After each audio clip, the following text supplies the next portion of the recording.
Cool.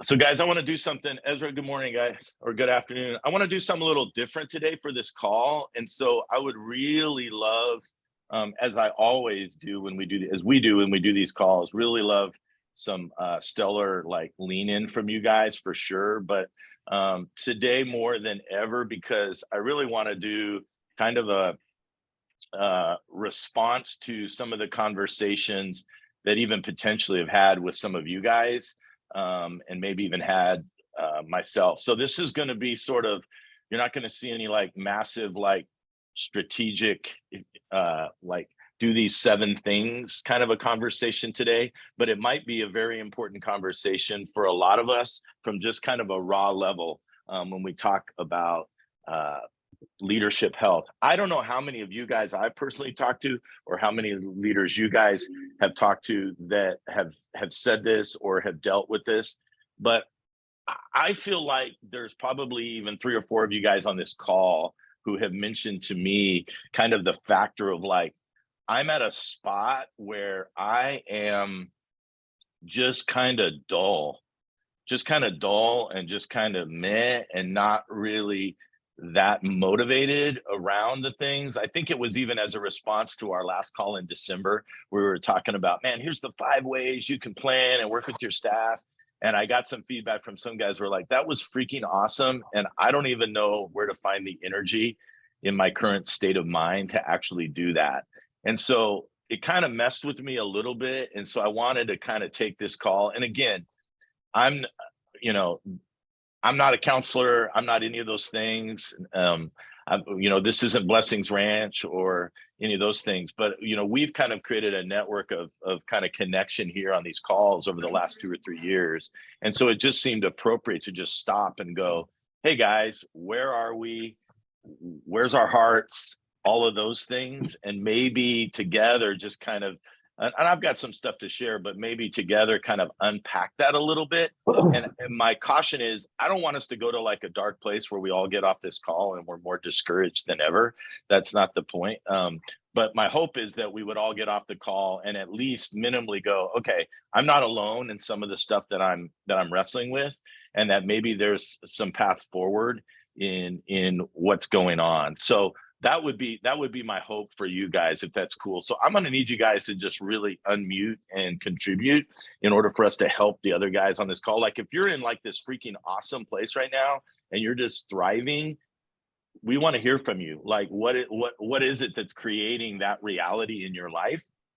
And if you're one of those that's not in that spot, we want to hear from you as well, or you're working through some things to get us there. And hopefully together we can collaboratively learn some things and help each other. There's nothing new under the sun, but I think sometimes we need to be reminded of the things that we already know and start to put them into practice and put them into play with where we are. And so I don't see anybody on the call that hasn't been here before. Anybody that's new, unmute and tell us you're new if you're here for the first time, because I can't see everybody. Is there anybody before we jump in further? Yeah, me, Joe Gruber, Portland, Oregon. Hey, Joe, you are new. Joe, introduce yourself real quick. 10 seconds. Yeah, Joe Gruber, Portland, Oregon, and we planted a church a year and a half there from California, and yeah, great to be here. Joe is back in California, really loving his life today, so that's really good. So really cool. All right. So anybody else? Everybody else good? Hey, Lee. I'm actually new. My name's Donnie Criswell. I'm in Hemet, California. Welcome, Donnie. Donnie, did you get some coffee today? I did get some coffee today, yes. I saw it come through and I was trying to figure out who was in Hemet, California. So yes, Donnie, good to have you. Good to have you, bro. Thank you. I'm new. Hey guys. This is my second call. Cool. Speak up. I can't see you. Yeah, my name is Jeff. My connection's being funky because I'm in a public place, but you're good. Yeah, I'm new. I actually used to live in Hemet. Funny, but I'm actually in Cincinnati here, parachuted in 5 months ago here to plant a church. Love it. Your connection is Spina in Southern Cal, correct? Yeah, hope you see. Awesome. Good to have you, bud. Thank you. Awesome. I'm Brent. I'm in West Chicago, Illinois. Been here about a year at Wheaton Bible Church. Brent, good to have you, man. Love to talk to you more about what's going on there in the coldest part of the country right now, probably. Right? I don't know if it is today, but you're good. Not too bad. Awesome. So, anybody else? Yeah, I'm Flavius from Seattle, Washington, and I run a nonprofit up here that does a lot of different things, from church planting to medical and educational work in Africa and Ukraine and other places. So thanks for having me. Love it. Sorry, Flavius, I knew you were here. I thought you'd been on here before. So welcome, buddy. Appreciate it. You and I have talked offline, so it's great. Cool. What's up, Lee? What's up? Who's that? Juan Palomino, executive Juan? pastor at Newbury Park First Christian Church. Thanks for the coffee, man. You're welcome. Don't get used to it now, but it was good today. It was good today. So it was great. Hey, guys, here's what we want to cover today is kind of two different thoughts. And Derek and I don't know if Snod's on here, but I saw Derek and Brandon are on here from our Grow Momentum team, and they're gonna pipe up, and you're gonna pipe up, but they're also in the chat. So they're gonna run that chat actively as we kind of try to keep the call moving forward, but also create some collaborative conversation. And as we say every time when we do these calls, especially for those of you new, you're going to get a follow-up email that's going to contain the recording of our conversation, as well as any of the deck or resources that we talk about within the next hour. So if there's anything that you missed, don't worry, you're going to be able to go back and get that and make that something that you can resource as well. All right. So that's pretty cool. Here's what I'm going to talk about today. I want to talk about leaving languishing a little bit. I want us to talk about it together, if that's potentially where we are. And then I actually want to revisit something that we talked about for those of you that were here in Vegas in October at our live Think Tank Live that we did. We talked a little bit about this, and potentially if we have time on the call over the next 50 minutes, we will leak into that a little bit.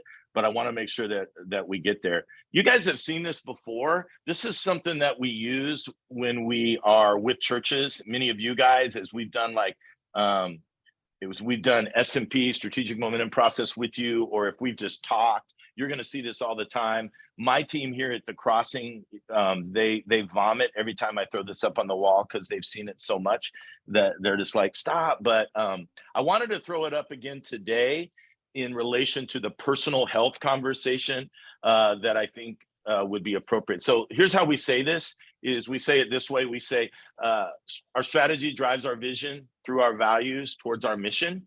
And so normally we're talking about an organization when we talk about that. But for the sake of today, I want to talk about it from your position as a leader, and especially as somebody who has a calling as a leader. Because if you're looking at that on the screen right now, part of what I would challenge you in is the idea of this also works for your life. Okay, I don't care how young or old you are. The idea of going back and understanding, like, what is my unique mission that God has called me to live out, right?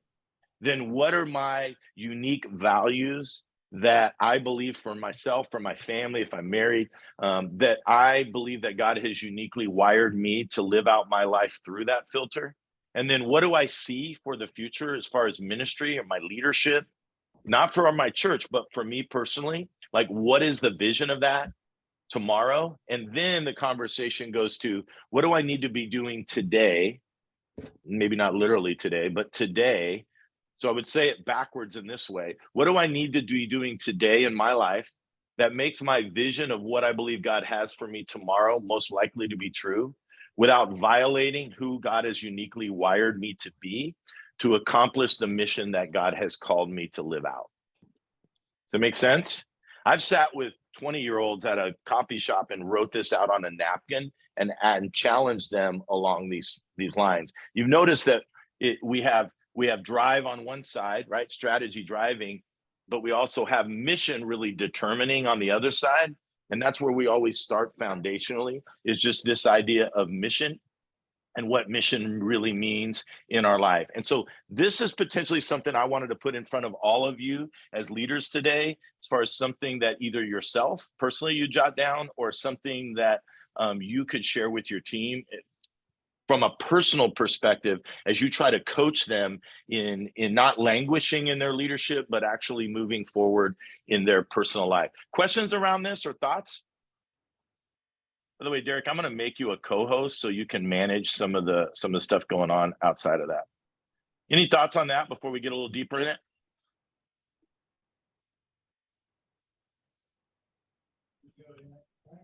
I hear someone. Cool. This really plays into the whole complete picture because, you know, personally, on the journey that I've taken, some of you don't know this, but I was actually a church planner for about 8 years. So if you're a church planner, raise your hand. We're all going to pray for you today because you're crazy and nuts and out of control. And part of my church planning journey was really a dark night of the soul that happened after about 8 years of church planning. And it led to some really, really dark moments of pondering, what am I doing? Why am I doing this? Some really places that challenged sort of the idea of what God's mission was for my life. And that was a really, really scary time, but it was also really a time that I think kind of, as a process through that, kind of pivoted my family and myself forward into a little bit more longevity in ministry. So some of you guys that are really maybe even wrestling with calling and mission today, my prayer for you is that that would actually be something that would pivot you forward in some ways as you actually work through it. But I would encourage you to kind of think about, where is my life? Is my life aligned? And have I asked these questions around mission, value, vision, and strategy? Let me say this again, guys, for my life. Many of you guys have asked these questions around your organization, but you haven't asked the questions around your life and where you believe God is directing you. Why are these questions sometimes hard to ask as leaders? Somebody want to chime in? What is it that keeps us from asking? Maybe you guys are all asking them and I'm just the only one. Probably because we have to admit that we don't know something or that we need help, outside help. Joe V, you were asking these questions a few months ago. Talk to me about that. Sorry, not to throw you under the bus on the call, but I will. Yeah, no, yeah. Thanks, man, for just airing it all out. Putting it out there. That's right. Yeah. I was asking these questions. I was asking these questions of like, is in 5 years from now, will I be satisfied with what I've built? In 5 years from now, would I be satisfied if I just keep doing the same thing every single day? You know, if we keep asking the same questions every single year. And I wrestled with it with just like, you know, really just me and my wife. And I think it was because I didn't want to create a sense of insecurity amongst anybody on my team, or I didn't want to create a sense of insecurity with me and my lead pastor. And so these were just real questions that I wanted to find answers to, but I learned that there was no answers to them, but I needed to wrestle through those seasons. So it was a good thing. It was a good wrestling. Some of you guys are experienced with the wrestling. Nelson, tell me about wrestling with calling a little bit for you. Oh, I'm constantly wrestling with it. I started a church 14 years ago, and every stage of the church requires a different gift mix. We know this, right? It requires different leadership skills and all that stuff. And I'm always wrestling in every season of the church. I've wrestled with, am I the right guy to get us to the next season? Am I the right guy to bring us into the next chapter? So is your wrestling with yourself, Dave, or is it with the or is it hard to separate the organization from the wrestling that you do personally? Is that pretty difficult? Oh, for sure. Right. Yeah, for sure. I agree. Anybody else want to chime in? Brandon? Yeah, I think it's for me, the struggle to be really transparent with you guys is sometimes I find my identity in this whole church work thing. And so when something goes really well, you're like, man, look at us, you know, like, but when something doesn't go really well, you kind of go, man, am I called to do this? Am I, you know, is this something I should be doing? And so you really wrestle. And that to me has been a huge challenge, is just to push, you know, really look at my own identity and go, man, my identity's in crisis, not in the stupid success or failure of this thing. And I've seen great success and I've seen great failure in ministry, but man, it is so frustrating and embarrassing, right? To go home to your buddies and go, hey, why are you so down? Well, because we didn't have the numbers I wanted, or I didn't meet my goal, or I didn't do this. That's embarrassing. You know, I want to win. I want to get it right. And I'm sure there's lots of guys that can associate with that on the call. And you can just start to spiral a little bit and be like, well, maybe I'm not supposed to do this. Maybe I'm not, you know, meant to do this. And it's just silly because on the outside, it's like, come on, man, keep fighting, keep rolling. But that's a wrestling. And that outside pressure can really be a thing. I was a church planner with the Assemblies don't hold it against me, right, Kelly? So I was a church planner with the Assemblies, and I remember going to an Assemblies district gathering. If you're in a denomination, you probably have some way, shape, or form of it. This is back in like 2003 or 4, so like 19, 20 years ago.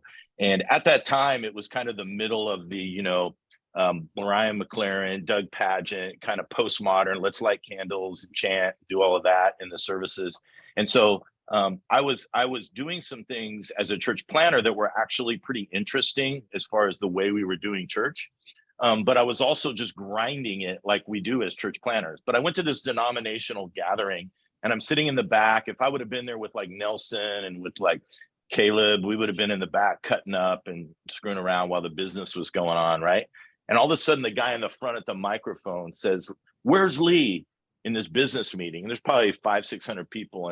And I look around and I stand up, and he says, "You guys need to listen to Lee, because he's doing stuff that nobody's doing. And if you guys would start doing it that way, you're going to start seeing your churches grow," you know? And I'm kind of going like, you know, and they're like, "Yeah, right." Like standing ovation. And I remember that was a Thursday, and the following Monday, I was sitting in a coffee shop in Vegas, and I was staring at my laptop, and I was thinking, I don't know what the heck I'm doing. I have no idea what I'm doing, right? But yet, to the outsider, it was like this, right? It was like, you're killing it. And internally, I was authentically, I actually really didn't know what I was doing. I knew what I was called to do, but I was literally like figuring it out as we go along. And sometimes, to Brandon's point, I think there's a fear of exposure potentially as we lead. I don't think it's just true in the church world. I think it's true in leadership. And I think that can really limit what God wants to do with us when we're fear of that. Now, again, guys, I'm not advocating we go to a dark place. I'm not advocating you stand up in front of your people every week and, you know, tell how much you're struggling, or those. There's a part of leadership that demands us to, you know, to lead forward. But I think we have to be authentic, especially in environments maybe like this, but even more intimate environments or friendships that we have that can help with that. Any other comment on that before we move forward? I really didn't know what I was doing, just so you guys know. I had no idea. Something that pops into my mind as you're talking, Lee, is part of even with your life in alignment and what Brandon said, connecting it with the organization. I think there's this weird thing that happens because none of us are running manufacturing plants. We're pastoring people. And so it's hard to quantify when you're winning and when you're not. And it's hard to find success at times in that too. And so even like at our church, Lee, we do a lot of stuff with like 3-year view and looking outward. And then we hit them and we never talk about them. And sometimes it can spin you. And I'm sure a lot of us, not all of us, but a lot of us, our churches are better than they were a few years ago. But if we're not finding ways to celebrate or connect with those things, it can really mess with us personally. Big time. Any other comments on that? I can speak to celebration, right? Like, I think I've always connected anxiety towards like fear of failure, but then I've also learned there's also anxiety and fear of success, or even succeeding and doing well, and having anxiety within that celebration of like, it's so overwhelming because if you're not used to succeeding or even accepting that you are created to succeed, or you have been, you know, positioned to succeed and haven't accepted that, like that also creates a lot of anxiety. I agree. Here's a quote that I like to use. Some of you have been exposed to this quote before, but for the sake of this conversation, I'm going to put it up on the screen again. Everybody can see that. It's a Ruth Haley Barton quote that I've outlined, taken screenshots of, put up on my wall way too often to kind of ponder.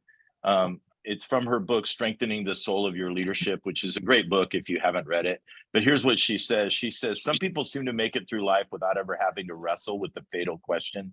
They seem to move through life with ease, making a living, enjoying the fruits of their labor, taking what seems to be an easy, or at least a rather clearly marked path to security and success, while others seem to be called, those of you on this call, to make commitments that require us to do strange things and orient our lives towards realities that others do not even see.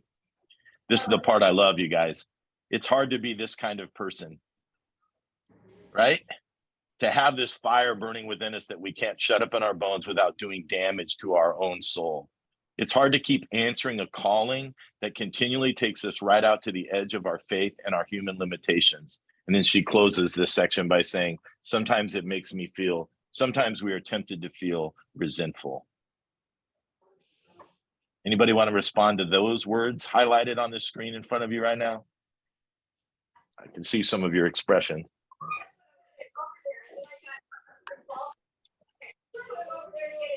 I was just talking to my wife this year at Christmas time about how it, and I actually verbally apologized to my kids, saying that, you know what, it really sucks sometimes that Christmas doesn't really feel like Christmas until after it's over.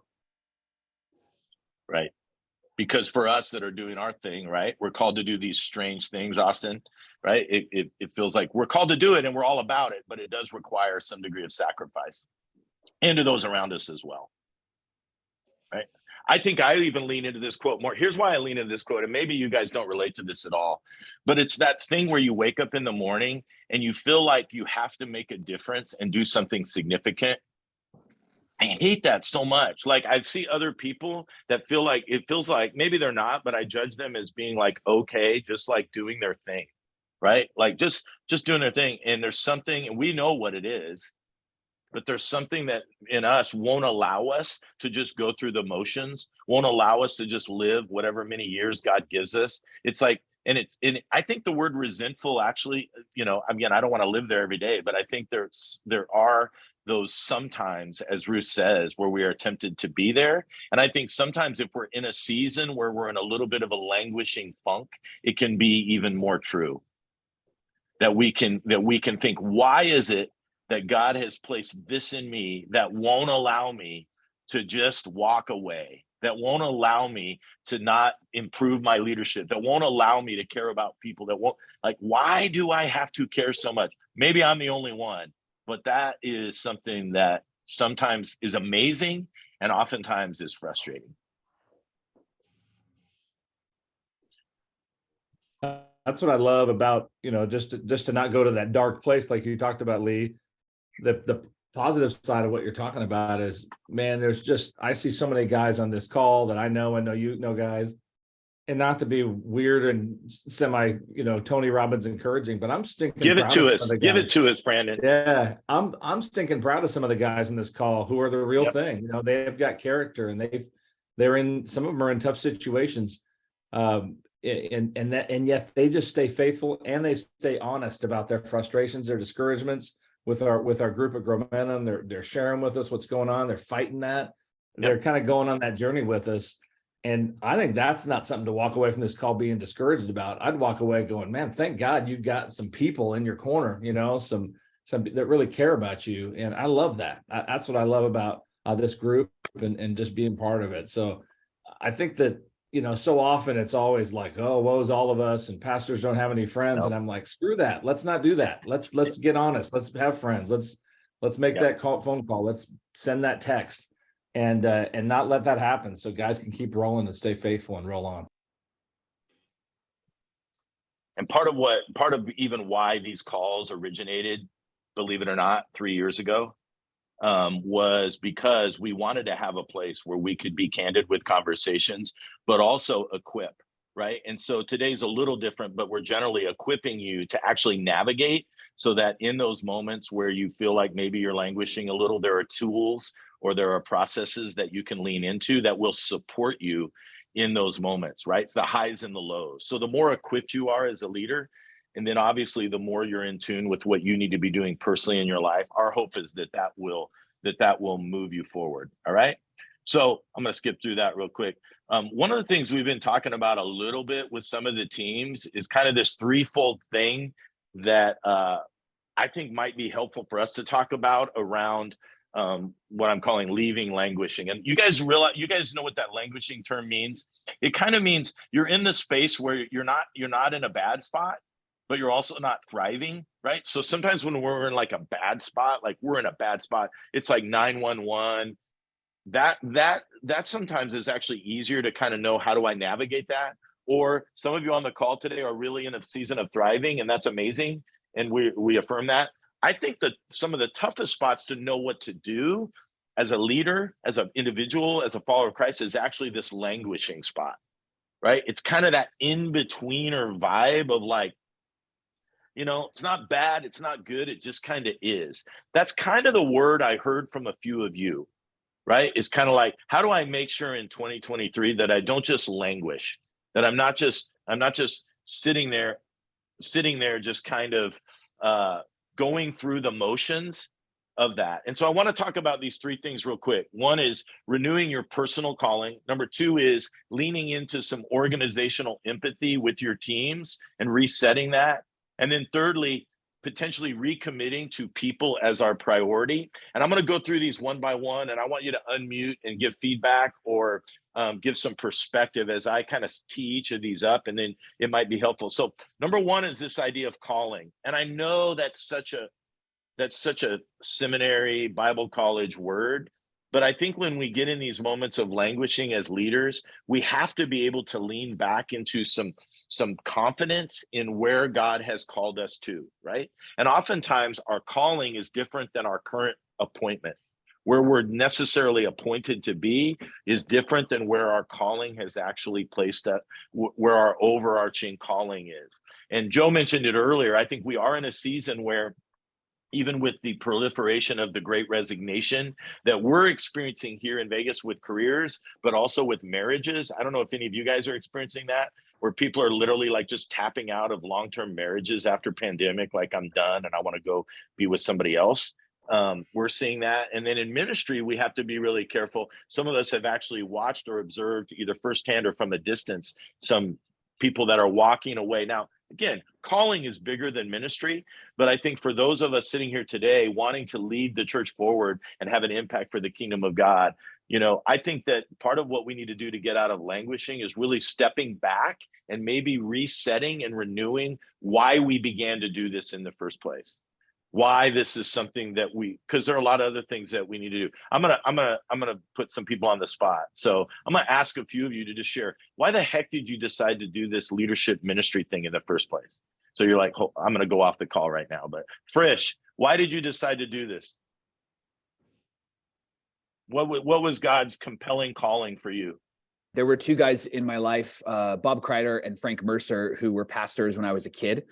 And both of them, when they would talk to my dad or they would talk to my mom or people at church in the lobby, if I was standing there, they would look at me and address me eyeball to eyeball as if I was important too.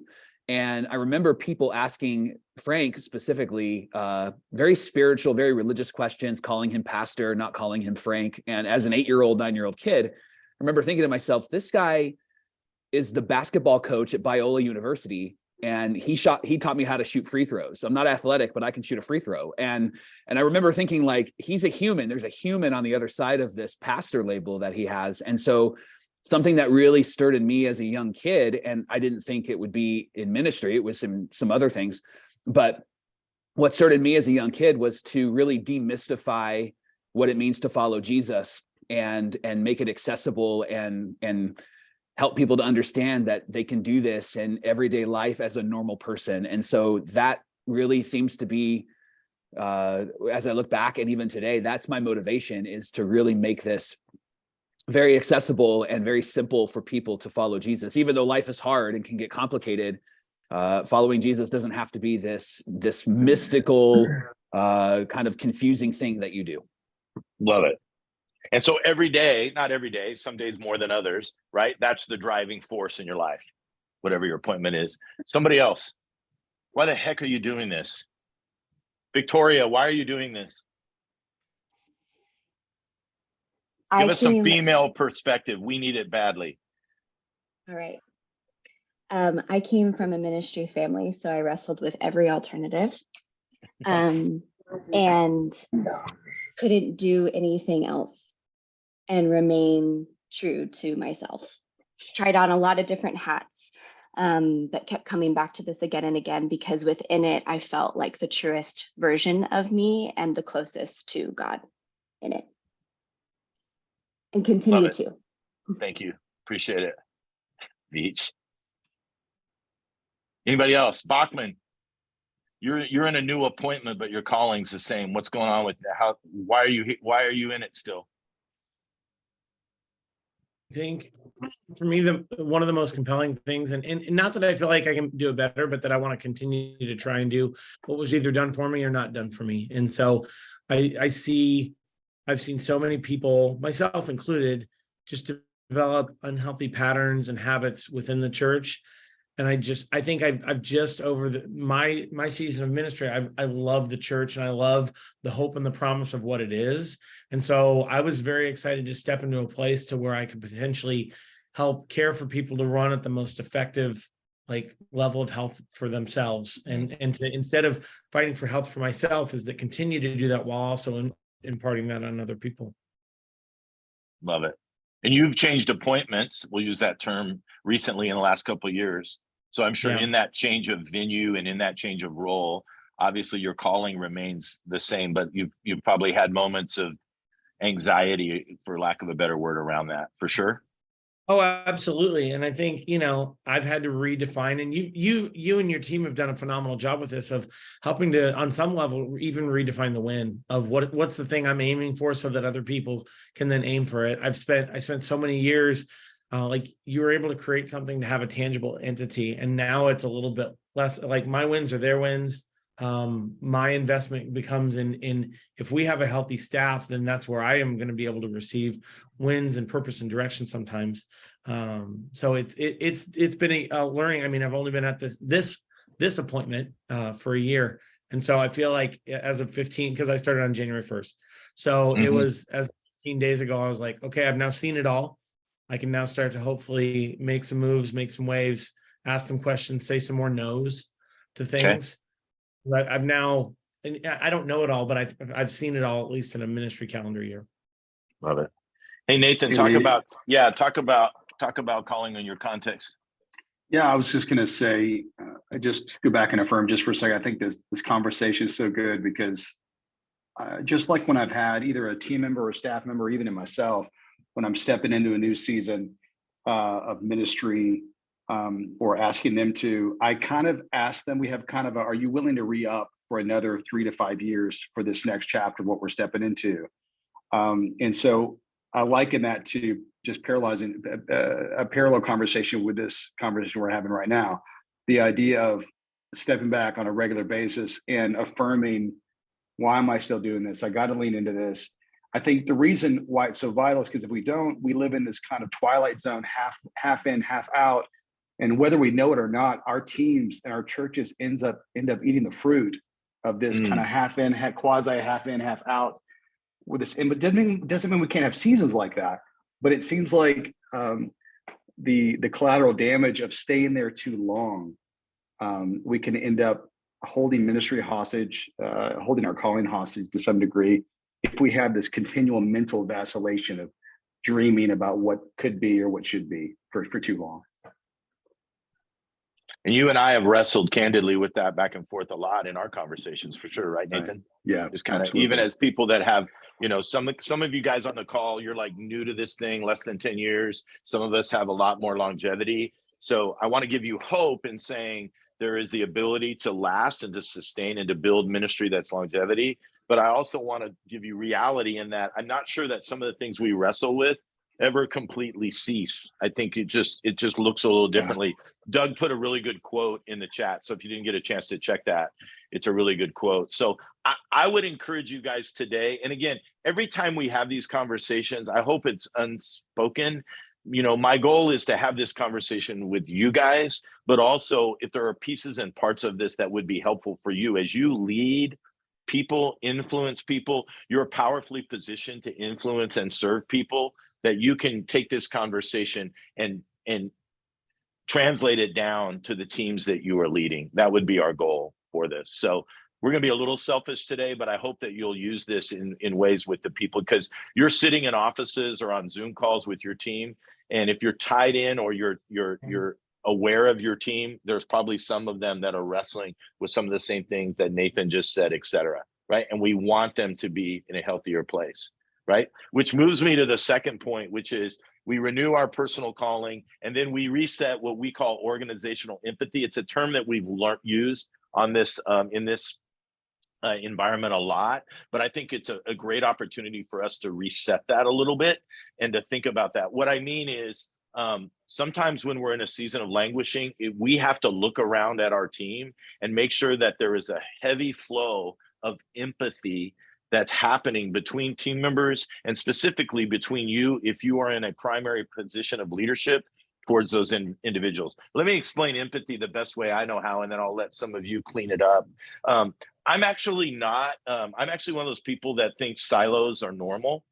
So it used to be really cool to like go to Willow Creek Leadership Summit and somebody would get up and say, silos suck and you need to tear down the silos. That sounds really good, but the reality is we call them departments, we call them ministry, we call them job descriptions, we call them roles, we call them expectations, whatever you want to call it. The reality is it's a silo, right? In other words, when you are there for a certain position, a certain role, a certain expectation. Matt Grubb's doing this, right? Caleb's doing this. And we all have those expectations, right? That there is this, call it a lane, call it whatever you want. Those exist within any healthy organization, and they probably need to in order for the organization to function, right? Where silos get dangerous is where the walls of those silos get thicker and thicker and thicker. And so organizational empathy is really what, if it's thriving, is really what shrinks the thickness of those siloed walls, and actually in a really healthy organization produces walls of our silos that are really transparent. That I can see what Kyle is doing. I can see what Brent's doing. I can see what Flavius is doing. I'm not responsible ultimately for that. They're in their lane, they're in their specialty, they're in their calling, their space. But I'm aware, and when needed, I have enough empathy that I will step across into their space and help them thrive, right? And so in organizations, when that empathy is really pumping and going, those are the healthiest organizations that I've seen, and also help us to leave seasons of languishing. So if you're in a season of leadership languishing, I would ask you to ask that second question around, how's your empathy for your team? And how's the general organizational empathy where you are serving? Eric, you want to, go ahead, Kyle. Well, I just want to ask a question. I thought that as leaders, we have to be really careful with empathy because it can turn into empowering, like poor performance and such. So could you talk a little bit on why you chose that word and maybe what exactly context you're kind of saying it in? Sure. And I'll ask some other guys to help me out if they want to with it. But I think the reason I like empathy, from the way I would define it, Kyle, is really it's actually feeling what the other person is feeling and understanding what they are feeling from a position of I also feel those same things at times in my own lane, right? It's a little different than sympathy, right? When someone has cancer and you haven't had cancer, it's really hard to be empathetic. You can be sympathetic, but not empathetic, right? But when you've experienced or gone on a journey, you're going to be much more able to lean in with them. And most of us on this call have enough leadership experience that I think empathy is something we can have for an individual. I get what you're saying though, Kyle, and I hear a little bit of sarcasm, but also truth in what you're saying of like we can be overtly empathetic in a way that actually enables unhealthy behavior or enables they're not fulfilling their job. I'm thinking of it much more in the sense of like, I want all of my team to be very aware of what is happening with the other individuals, personally and professionally, to a level that actually makes us, it glues us together a bit more. I don't know if I answered your question very well. Somebody help me out. I'll give an example that may or may not have happened. Just, have you guys are getting it. It did happen, but we had a staff member literally right before this call, and they said, "Hey, I need to be gone in 3 weeks. I got this thing going on." Well, we have this big event in 3 weeks, and we've all known about it for 6 months. And if I miss this thing, it's a big deal. It's a big deal. Hey, man, I'm really sorry. I mean, you cannot miss that weekend. I get that, like, it's you screwed up by asking, 2 weeks before to get off. Even though it's a big deal to you, I'm so sorry, I'm so sorry. So there's empathy to a level of like, man, I hate that you're going to miss that. But organizationally, it's like, you can't be irresponsible. You can't just show up and be like, hey, feel sorry for me and let me be lame and not, you know. I would follow actually through. argue, Brandon, I love your example, stay unmuted. I would actually argue that that person's request is actually demonstrating a lack of empathy for the rest of the team. Yes. Yeah. Right. And so Exactly. in that case, right, somebody said, I don't remember who, it wasn't me, but somebody on one of our calls a year or two ago said this. They said competency is care. And I thought it was really good. The idea that, like, when I care about my fellow team members, I will do my job in as most competent way possible. And that when I drop the ball, I'm actually, not always, right, but I potentially am showing a lack of care, or I would say empathy, for the people that are on this journey with me. Yeah, I think a good test of empathy in your organization, or just a level of care and empathy, is, do you know the names of the kids, the people who report to you? Do you know their kids?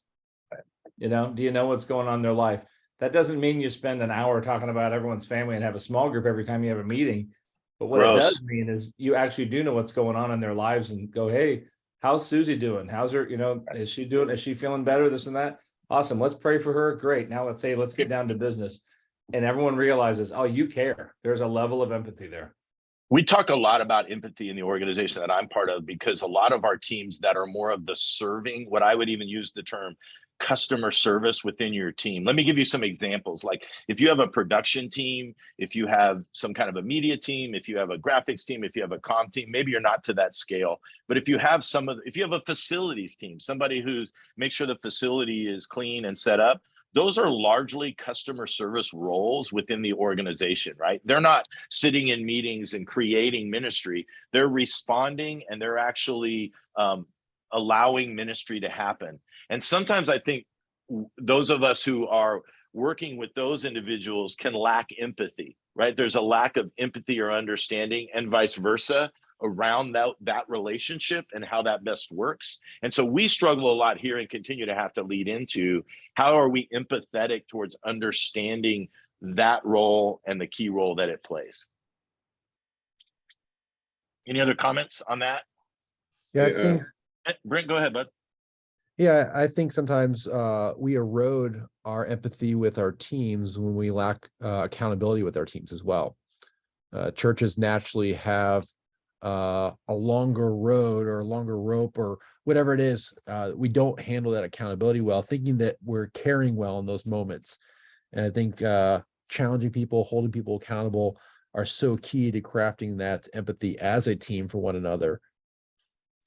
Brent, I love that, because and if I communicated this, I apologize, guys. I don't want you guys to think of empathy as weakness, right? I think sometimes we think of empathy like, oh, I feel bad. That's not the purity of what I'm saying there. I'm saying it much more in an understanding and a response to what people are doing. Derek? Yeah, I was just thinking, to your point, if you flip the organizational empathy piece and you have no organizational empathy, it actually just doesn't get anything done. So if you're always annoyed that your kids person doesn't have enough kids volunteers and you don't empathize with them, you're probably just never going to have enough kids volunteers. Or if you're always annoyed at the facilities team, like, it's that whole, if you don't talk it out, you act it out. And so I think actually organizational empathy will help your organization move faster, and for people to be healthier, and for you to actually understand the need for a solution. So if you're wondering about organizational empathy, just play the opposite side. Like, how's it going when no one on your team is empathizing? Is your organization better for it or not? And that can kind of maybe even show some areas in your own ministry of, like, we got to do better at this. Right. Organizational empathy, please do hear me, is not weakness. It's actually a strength if it's used correctly across the team. Any last comments on that? Dave, anything from you? Jeremiah? No? You have no empathy, Dave? It's okay, bud. It's good. It's good. It's all right. Here's the last one. Somebody was unmuting. Here's the last one, is renewed personal calling, reset organizational empathy, and then leaving languishing. The last comment I wanted to make today before we start wrapping is this idea of really kind of, and again, this is not rocket science, but maybe for some of us, just recommitting to the people factor or the people priority in our ministries, right? So for me, and again, I'll put myself out there on the chopping block. For me, sometimes I go months without really being pastoral. Like, when if you're one of those people that maybe your organization to scale, or your sweet spot is, you know, strategic and leadership and all those things, you can go back to number one, where your calling is. None of us were called to just be strategic. That's not right. Like if we really think about it, the Holy Spirit didn't call us to be strategic. Generally, our calling started from a position of caring about people to the point of wanting them to encounter Jesus, see transformation happen in their life, and experience eternal life.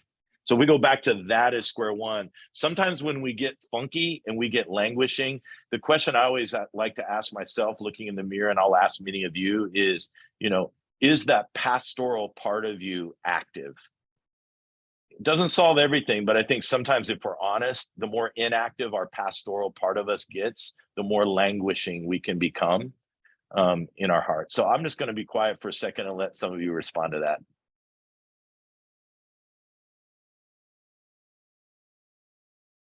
Or not. Okay, Lee? Yes, yeah, please. My name Israel. is Israel. Yeah. Israel, give it to us, bud. You see, I actually struggle a little bit with all these things, like, you know, but I have a deep sense of empathy for, you know, for the church members and all of that, and I'm ready to go any length, you know, for them. But then, you know, most of them just drop the ball when you don't just expect.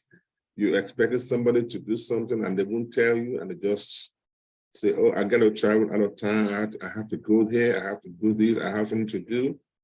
And, you know, it kind of, it makes me feel like, am I doing the right thing? Am I really called to do this? Because, you know, people sometimes just don't want to do anything. And I've been teaching them all these things, how we got to all work together and, you know, do things, you know, because there's strength in we coming together. And they just And take it's their still own like time. this, still frustration. Yeah. Israel, where are you at? Remind us where you are. I'm in Houston, you know, very, very close to Nathan Rouse. To Nathan. Awesome. That's a Divine Mercy Assembly of God. Love it. Love it. Anybody else? That pastoral part of you? Maybe you found a secret. Help us crack the code to how you keep that active. I did something that our family does every year. And we just kind of go back and review our year and make goals for our future year. I have a son in college, a daughter that's about to go in college. So it's a new season for us. It's a lot of fun. But within doing that, each time that we do that, I'm reminded of one of my calls, which is to care for people well. And simply by taking that reset, which is part of what you're, you know, talking about, going through some of this stuff, we start looking at like, hey, I do care about people, even though Israel said it well. Sometimes you're just like, man, like, come on, we want to get stuff done. Where's that, you know, that passion Right. and fervor for what we do? It's hard to have empathy for that, right? Yeah. But then you tap into like, this is who I am. This is who God has created me to be. Okay, now I'm going to go live out of that calling. And it helps me tag into that. And you guys, thanks. Those of you that are communicators, I would imagine the more active in some level, right? Within the reasonable boundaries, your pastoral part of you is probably potentially the more powerful your communication is, right? When you are spending some time actually in those conversations and in those moments with people, I would assume that it leaks in to what communication you're having and how you're communicating on the broader scale, I would hope. Other comments on that? Yeah, please. Lee, one other thought I was going to say, one thing that's helped me stay connected in this with a team with empathy is one, just we do prayer together every Monday morning. And we're praying over many times church family needs that are turned in via connection cards. But probably once a month, I'll say, hey, today we prayed for these needs that have come in, but I want to hear what's going on in your world. How can we pray together as a team personally? What is something you're carrying right now? That kind of keeps the human part in front of us. That's not just ministry, that people have lives and things they're walking through, they're challenging outside of that. And then the other thing is that during our one-on-ones, I always close with, how can I be coming alongside? Can I pray for you? How can I serve you? That type of thing. So that prayer, I tried to push past some of the check the box answers and try to find out what's, how really I can come alongside them. So I'm coming alongside them as in covenant, not just the contract of their role and responsibility, but also the covenant side of as a pastor in their life too. That's helped me. And it's so, thanks, Nathan. It's so interesting how difficult, again, maybe I'm just speaking personally, but how difficult that pastoral part of us can be to exercise at times, especially with the team that we're working the most closely with. I hadn't really thought about the connection between people as priority and organizational empathy, but there probably is one, right? As we as leaders, especially as we're leading individuals and teams, how are they being pastored by us, et cetera, I think would be important for us to talk about. All right. So I'm going to wrap it up for us. Any other closing comment or profunderies? The rule of thumb is if you're the last comment, it has to be profound. Yeah. Like mic drop kind of stuff. So, Haley. Yes. Let me just add this at Texera. Just add this. Mic drop. Here it comes. I don't know about mic drop. It'll be a mic piece, but not about a mic drop. Just that last part you were talking about as far as the people priority. I was sharing with our team last week. Everything that you just hit on this last piece is really resonating because there's a book I've been reading. Some of you guys may know it, Praying Like Monks, Living Like Fools by Tyler Staton. And he makes a statement in there that I was sharing with our teams, how Jesus was both intentional and interruptible. That some of the greatest miracles that Jesus did was while he was on the way to do the mission that he had, right? So I found myself in that place realizing the tension that is always there, that we're always on the way to do something, but yet some of the most special creative ministry moments that happen in those moments when we stop and we engage that moment, whether it's a staff person or whether it's an individual, so for me, it's just a great reminder to be intentional, but also interruptible as well. That was pretty good. That was pretty good mic drop. Yeah. Hey, here, the last piece I think that could be profound is reload that Starbucks card, man. I know, bro. It's over. $7. It was it. Lee, 15 seconds. Something back on calling that I just take more than that, Doug. Go. Okay. I just want to encourage all of you to just be cautious about getting that feeling or waiting for that confirmation on your calling from the organization or the church that you're leading or serving at. And I think oftentimes I find, and I work with lots of young pastors, and they often fall into that place and that trap and that rhythm of, well, if the outcome isn't what I think it should be, then I need to question my outcome, or I need to question my calling. And I think I don't know that that's the proper frame of mind. And maybe it sounds too simple, but for me, my calling is between Jesus and I. Right. And from that intimacy with him is what fuels everything that I do or don't do. And I'm not trying to come across as like a hyper spiritual, blah, blah, blah. But I just want us to be super careful because ministry is not for punks. And my encouragement to you is to learn to do ministry with a lens. You stop coming across spiritual right in that moment. Ministry is not for punks. Somebody write that down. Make sure it's on the recording. Yeah. Ministry is not for punks. That's great. Honestly, Doug, because what I hear you saying basically is your current appointment is not the determiner of your calling, right? Yeah. Whatever that is. And in one sense, I can make an argument that it's completely irrelevant. Right. Love it.